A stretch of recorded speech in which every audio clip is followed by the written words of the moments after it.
toujours chez vous, je suis très heureux d'être en votre compagnie pour une nouvelle édition du fait de la semaine dans la presse camerounaise et le fait de la semaine dans la presse camerounaise.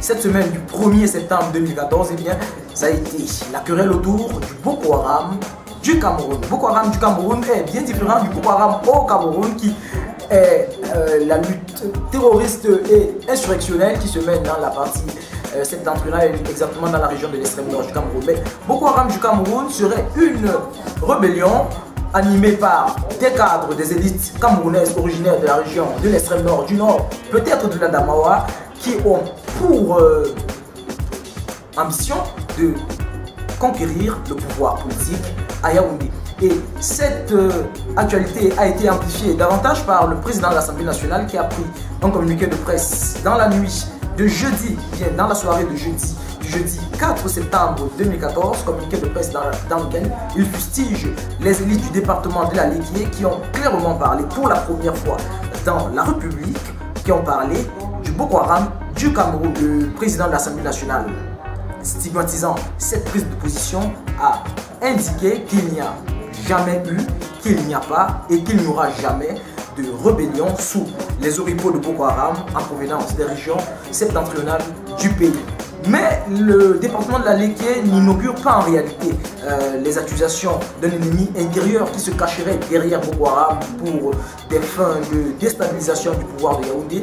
On se rappelle que lors de la visite de Guillaume Soro au Cameroun mi-juin, je pense que c'était le 11 juin 2014, lors de cette visite, le président de l'Assemblée nationale qui inaugurait également la session de juin 2014 avait indiqué à l'ensemble de la Chambre et aux journalistes que l'ennemi Boko Haram était parmi nous.